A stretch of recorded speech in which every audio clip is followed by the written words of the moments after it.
So నిన్న జగన్మోహన్ రెడ్డి గారు YCP కార్యకర్తలతో సమావేశంలో కొన్ని కీలకమైన వ్యాఖ్యలు చేశారు. సో రెడ్ బుక్ అన్న వాళ్ళకి డిజిటల్ బుక్ అంటే ఏంటో అర్థమయ్యేలా చూపిస్తామంటూ కూడా చెప్పారు. ఈ నేపథ్యంలో తమ కార్యకర్తలకు ఎవరైనా ఎక్కడైనా అన్యాయం జరిగితే ఈ డిజిటల్ బుక్ ద్వారా ఫిర్యాదు చేయాలని అండ్ అలాగే తమ అధికారంలోకి వచ్చిన తర్వాత వాళ్ళకు సినిమా చూపిస్తానంటూ కూడా జగన్మోహన్ రెడ్డి కొన్ని కీలకమైన వ్యాఖ్యలు చేసినట్టు తెలుస్తుంది. మరి దీని గురించి విశ్లేషించుకోవడానికి మనతో పాటు జనసేన రాష్ట్ర అధికార ప్రతినిధి శ్రీనివాస్ గారు ఇప్పుడు మనతో ఉన్నారు. నమస్తే సార్. సరే, మన వైసీపీ కార్యకర్తల సమావేశంలో జగన్మోహన్ రెడ్డి గారు కొన్ని కీలకమైన వ్యాఖ్యలు చేశారు. సో రెడ్ బుక్ అన్న వాళ్ళకి డిజిటల్ బుక్ అంటే ఏంటో మేము చూపిస్తాము, ఇది ఒక శ్రీరామ రక్షలా కాపాడుతుంది, వైసీపీ కార్యకర్తలకి ఎవరికైనా అన్యాయం జరిగితే ఈ డిజిటల్ బుక్ ద్వారా ఫిర్యాదు చేయవచ్చని, దాని తర్వాత మేము అధికారంలోకి వచ్చిన తర్వాత వాళ్ళకి చుక్కలు చూపిస్తామంటూ జగన్మోహన్ రెడ్డి గారు కొన్ని కీలకమైన వ్యాఖ్యలు చేశారు. ఏ విధంగా చూడొచ్చు అంటారు? అంటే మనం సీరియస్గా డెవలప్మెంట్ గురించి వీటి గురించి తీవ్రంగా ఆలోచించినప్పుడు మధ్యలో మనల్ని డైవర్ట్ చేయడానికి, చక్కగా నవ్వించడానికి ఒక కామెడీ ఆర్టిస్ట్లా వస్తూ ఉంటాడు జగన్మోహన్ రెడ్డి. పాపం బెంగళూరు ప్యాలెస్ నుంచి వచ్చి ఒక స్క్రిప్ట్ యాక్ట్ చేసేసి మళ్ళీ వెళ్ళిపోతూ ఉంటాడు. ఈ 15 నెలల్లో 51 సార్లు వెళ్ళొచ్చాడంట. Tadepalli to Bengaluru shuttle service చేసింది 51 సార్లు. వస్తాడు, ఓ స్క్రిప్ట్ ఏదో చదువుతాడు, లేకపోతే ఒక ప్రెస్ మీట్ లాంటిది ఏదో తాడేపల్లి ప్యాలెస్లో కూర్చొని మాట్లాడతాడు, వెళ్ళిపోతాడు. మళ్ళీ ఇక్కడ పాపం వాళ్ళ సంబంధించినటువంటి వాళ్ళందరూ కూడా రకరకాలుగా చూస్తారు, మళ్ళీ ఎప్పుడు వస్తాడమ్మా నాయకుడు అన్నట్టుగా. ఏం పెడతాడమ్మా డిజిటల్ బుక్లో? లోకేష్ గారు చెప్పిన రెడ్ బుక్ దేని గురించి అన్నాడైనా ఆ రోజున 2019-24 మధ్యన జరిగినటువంటి అనేక అరాచకాలు జరిగినాయి. ప్రజాస్వామ్యాన్ని ఖూనీ చేశారు. ఎవరైనా ప్రతిపక్ష నాయకులు కావచ్చు, ప్రజా సంఘాలు కావచ్చు, సోషల్ మీడియాలో చిన్న పోస్ట్ పెట్టిన వాళ్ళు కావచ్చు, ఆఖరికి మీడియాతో సహా అందరి గొంతులు ఒక్కడమే కదా. మీడియా మీద 2430 అనే జీవోపి తీసుకొచ్చి వాళ్ళకి వ్యతిరేకంగా అయిన వార్తలు రాస్తుంటే వాళ్ళ మీద ఇబ్బంది, వాళ్ళకి ఛానల్స్ రాకుండా కట్ చేయడం, ఇన్ని రకాల ఇబ్బందులు పెట్టారమ్మా. సోషల్ మీడియాలో రంగనాయకమ్మ గారు లాంటి పెద్ద వ్యక్తులను కూడా 70 సంవత్సరాల మహిళ పెద్దవిడి పోస్ట్ పెట్టినందుకు తీసుకెళ్ళి ఆవిడ అరెస్ట్ చేయడం. అలాగా అంటే నేనంటే ఉదాహరణగా చెప్తున్నాను. నేను కూడా బాధితుండే, నా మీద కూడా కేసు. మేము ఏమైనా మర్డర్ చేసామా, ఏం చేసామా అసలు అంటే. ఆ తర్వాత జర్నలిస్టులు, అంకబాబు గారు లాంటి జర్నలిస్టులు కావచ్చు, లేకపోతే అమరావతికి అనుకూలంగా ఎవరు మాట్లాడితే వాళ్ళు కావచ్చు, రాజకీయంగా వాళ్ళకి వ్యతిరేకంగా ఎవరు అచ్చెన్నాయుడు గారిని ఆ రోజు అనారోగ్య పరిస్థితిలో ఉన్నప్పుడు కూడా ఇన్ని రకాలుగా ఇబ్బందులు పెట్టి అరెస్ట్ చేసి తిప్పారు, రాష్ట్రం అంతా చూసాం. ఇంకా వాళ్ళకి దురాగతాలకి లేకపోతే దౌర్జన్యాలకి ఫ్యాక్షనిస్ట్ మెంటాలిటీకి పరాకాష్ట చంద్రబాబు నాయుడు గారి అరెస్టు, పవన్ కళ్యాణ్ గారిని రాష్ట్రంలో రానివ్వకుండా రోడ్డు మీద ఆపేయడం. ఎంత దారుణాలు చేయాలన్న దారుణాలు చేసేసి వాళ్ళ శాశ్వతంగా ఏదో నేనే 30 సంవత్సరాలు ఉండిపోతాను అనేటువంటి ఒక భ్రమలో ఉన్నటువంటి జగన్మోహన్ రెడ్డి, అంతకుముందు ప్రజల్లో తిరిగి ముద్దులు పెట్టుకుంటా తిరిగిన వ్యక్తి, అధికారంలోకి వచ్చిన తర్వాత పరదాలు కట్టుకుని పోలీసుల మాట దాక్కుంటా వెళ్ళిన వ్యక్తి ఈరోజు వచ్చి ఇది పెడతాడా? లోకేష్ గారు ఏం చెప్పాడు? ఆ రోజు అన్యాయం ఎవరికైతే జరిగిందో వాళ్ళందరికీ న్యాయం చేస్తామని చెప్పారు. అన్యాయం జరిగింది కాబట్టి న్యాయం చేస్తా అన్నారు. మీరు ఎవరికి న్యాయం చేస్తారో? ఈయన పదవి పోయిన తర్వాత, అధికారంలో కోల్పోయిన తర్వాత 11 స్థానాలు కుదించిన తర్వాత వచ్చి ఎవరెవరిని పలకరించాడమ్మా? ఆ పలకరించిన వ్యక్తుల చరిత్ర ఏంటి?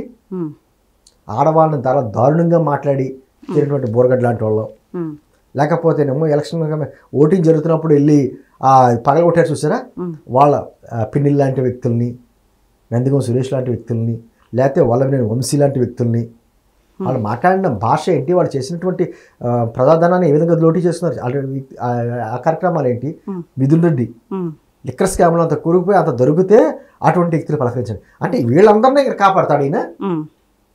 లేకపోతే బెట్టింగ్ చేసిన వాళ్ళను, లేకపోతేనేమో జోదాయి ఉంటాయి కదా ఈ రకరకాలుగా, ఈ గంజాయి తాగే వాళ్ళను, గంజాయి తాగే వాళ్ళు కూడా సపోర్ట్ చేసాడు. అటువంటి వ్యక్తులందరినీ డిజిటల్ బుక్లో పెడతాడా? లేకపోతే ఇంకేం అడుగుతాడు? మన ఏదో అన్నారు, ప్రజల దగ్గరికి వెళ్ళి అడుగుతాం, మేము ఈ పథకాలు మీకు వచ్చినాయా, ఈ కూటమి ప్రభుత్వం మీద సర్వే చేస్తాం, మరి ఎందుకు వెళ్ళకపోయారు?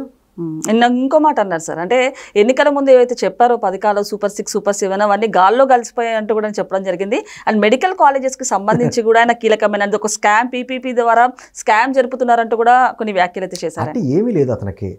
అతను ఏమనుకున్నాడంటే అమరావతి ఆ రోజున అలా కంటిన్యూ చేస్తుంటే తనకి ఎలాగా పేరు రాదు.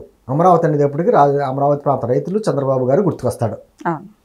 తన మార్కు లేకపోతే ఒప్పుకోడైనా ప్రజావేదికను కూల్చేసింది. అందుకని ఎవరన్నా ఫస్ట్ కలెక్టర్ మీటింగ్ పెట్టిన బిల్డింగ్ కూల్చేస్తారమ్మా? అది పోలవరం కంప్లీట్ అయితే చంద్రబాబు పేరు వస్తుంది, అందుకని పోలవరం కంప్లీట్ అవ్వకూడదు. అలాగే ఈ రోజున మెడికల్ కాలేజెస్ కడితే ఏదో రూపేణ మెడికల్ కాలేజెస్ కడితే అది మళ్ళీ చంద్రబాబు గారి అకౌంట్లోకి వెళ్ళిపోద్ది కాబట్టి ఇది కట్టనివ్వకూడదు. ఏదో రకంగా రాష్ట్రానికి పారిశ్రామికవేత్తలు రాకుండా వాళ్ళకి లెటర్లు రాసింది ఎవరండి? వీళ్ళే కదా. అమరావతి గురించి లెటర్ రాసింది, నిధులు వద్దని చెప్పి లెటర్ రాసింది వీళ్ళే కదా. రాష్ట్రం బాగుండి రాష్ట్రం అభివృద్ధి చెందితే తనకు మళ్ళీ శాశ్వతంగా రాజకీయాలకు దూరం అయ్యే పరిస్థితి ఏర్పడద్దు కాబట్టి రాష్ట్రం డెవలప్ అవ్వకూడదు, ఏదో రకంగా బురద జల్లుతూ ఉండాలి. ఇంకా అంతగా మించి కార్యక్రమాలు ఎవరో చేయరం. ఇది ఏంటంటే ఎలక్షన్స్ వచ్చినప్పుడు మన రాజకీయంగా ఎన్నైనా కొట్టుకోవచ్చు, కానీ రాష్ట్రానికి వస్తున్న పెట్టుబడులు ఆపడం ఏంటి? ఏ విధంగా ఇప్పుడు ఆ డిజిటల్ ఏంటది ఏమంటారో డిజిటల్ బుక్ ఏం పెడతాడు?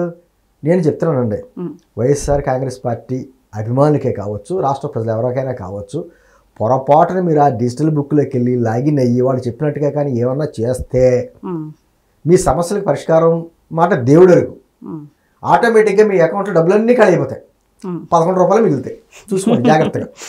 ఆ 11 రూపాయలు మిగిలి మీ అకౌంట్లో డబ్బులన్నీ ఖాళీ అయిపోవాలంటే మాత్రం ఆ డిజిటల్ బుక్లోకి ఎంటర్ అవ్వండి. ఎంటుంది ప్రజల దగ్గరికి వెళ్ళి ఏమండుతాడు? ఈ రోజున తల్లికి వందనం గురించి నువ్వు చెప్పింది ఏంటి, చేసింది ఏంటి, ఇప్పుడు జరుగుతుంది ఏంటి? ఆ రోజు అమ్మఒడి పేరుతో ఏం చేసావు? నేను లోకేష్ గారు ప్రతిదీ చెప్పారు కదండి. చిన్నపిల్లలకి ఇచ్చేటువంటి స్కూల్ బ్యాగ్స్ కావచ్చు, బెల్ట్లు కావచ్చు, బుక్స్లో కావచ్చు, అన్నిటి మీద జగన్మోహన్ రెడ్డి గారి ఫోటోలు. ప్రజలు మర్చిపోతారా? రైతులకు సంబంధించినటువంటి పొలాల మధ్యలో ఆ రాళ్ళ మీద కూడా ఆయన ఫోటోలు. అండ్ అలాగే అది మేము అధికారంలోకి వచ్చిన తర్వాత 7 సముద్రాలు దాటినా కూడా వాళ్ళని తీసుకొచ్చి వాళ్ళ పని పడతామంటూ కూడా ఆయన చెప్పారు. ఇప్పుడు ఆయన ఉండాలి కదా, ఆయన బయట ఉంటే ఏదైనా మాట్లాడుకోవచ్చు. ఈయన ఎందుకు మాట్లాడుతున్నాడంటే ఏదో వాళ్ళకి సంబంధించినటువంటి కార్యకర్తలు మొత్తం పార్టీలోంచి వ్యక్తులందరూ వెళ్ళిపోతున్నారు, నాయకులందరూ వెళ్ళిపోతున్నారు, ఉన్న నాయకులు వేరే పార్టీలు చూసుకుంటున్నారో లేకపోతే జైలు పాలైపోతున్నారు, కొంతమంది బెయిల్ మీద బయట తిరుగుతున్నారు. నా పరిస్థితి ఏంటి అనేటువంటి పరిస్థితుల్లో ఏదో భ్రమ కల్పించడం అన్నమాట.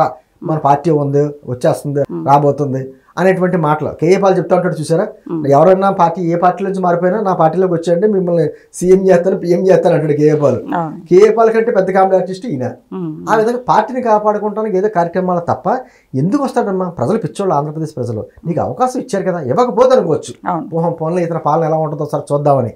బాబు అని అడిగినందుకు నీకు ఒక ఛాన్స్ ఇస్తే నువ్వు రాష్ట్రాన్ని చేసింది ఏంటి?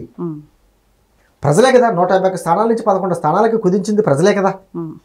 ఆ ప్రజా తీర్పును కూడా వ్యతిరేకిస్తావు, అవమానిస్తా ఉంటావు. పేర్ని నాన్నగారు కూడా మీడియాని ఎదుర్కోగలరు, మన చంద్రబాబు నాయుడు కానీ జగన్మోహన్ రెడ్డి గారిని ఎదుర్కోలేరు అంటూ కూడా కొన్ని వ్యాఖ్యలు చేశారు. సో ఎందుకు ప్రతిపక్ష హోదా ఇవ్వట్లేదంటూ కూడా ప్రశ్నించడం జరిగింది సార్. ఎవరిస్తారమ్మా ప్రతిపక్షం? మనం ఎన్నిసార్లు మాట్లాడుకుంటున్నాం. ప్రతిపక్ష హోదా అన్నది ప్రజలు ఇస్తారు. ఇప్పుడు ముఖ్యమంత్రి అవ్వాలంటే ఏంటమ్మా, ఆ పార్టీకి సంబంధించిన వ్యక్తులు లేకపోతే వాళ్ళ కూటమి వ్యక్తులు ఎక్కువ మంది మెజారిటీ ఎమ్మెల్యేలు నెగ్గి వాళ్ళందరూ కలిసి ఒక వ్యక్తిని ఎన్నుకుని అతను ముఖ్యమంత్రి స్థానంలో కూర్చోబెడతారు. ఆ అధికార పార్టీ వారు ఒక వ్యక్తిని తీసుకెళ్లి స్పీకర్గా ఎన్నుకుంటారు. దీనికి ప్రొసీజర్స్ ఉంటాయి. అది కోర్టులో జడ్జి గారో, స్పీకర్ స్థానంలో కూర్చున్న వ్యక్తో, ముఖ్యమంత్రి గారో ఎవరో అది ప్రజలే ఇవ్వాలి. ప్రజా తీర్పుని కాదంటావేంటి నువ్వు? నీ చేతకానితనాన్ని ప్రజలు ఈ విధంగా మాట్లాడతావేంటి? ఇవాళ బయట మాట్లాడుతున్నావు కదా, నిలదీస్తున్నాను, నిగ్గు తీస్తున్నాను. ఆ నిలదీసేది నిగ్గు తీసేది ఏదో అసెంబ్లీకి వచ్చి నిలదీయాలి కదా. నువ్వు పులివెందుల ఎమ్మెల్యే మాత్రమే, మాజీ ముఖ్యమంత్రి ప్రస్తుత పులివెందుల ఎమ్మెల్యే గారు మాత్రమే. మీతో పాటు ఉన్న వ్యక్తులు నిలమంటేనే ఆయన ఏమంటున్నాడు, నేను ఎవరిని ఆపట్ల, పెద్దిరెడ్డి గారిని నిలమంటున్నాను, పెద్దిరెడ్డి గారిని డీల్ చేయమంటున్నాను, అందరినీ తీసుకెళ్ళమంటున్నాను అంటే పెద్దిరెడ్డి గారు ఎందుకు వస్తాడు? ఆయనే పాపం చాలా బాధలో ఉన్నాడు, కొడుకేమో జైల్లో ఉన్నాడు. ఆయన పరిస్థితి ఆయనకి అర్థం అవ్వట్లేదు. అటువంటిది ఆయన వచ్చి ఏం మాట్లాడతాడు? అది పోనీ వాళ్ళు వెళ్ళలేదు, పని మిగతా ఎమ్మెల్యేలు పంపించచ్చుగా. అంటుంది రాజకీయాలు ఇటువంటి వ్యక్తులు ఉండరు.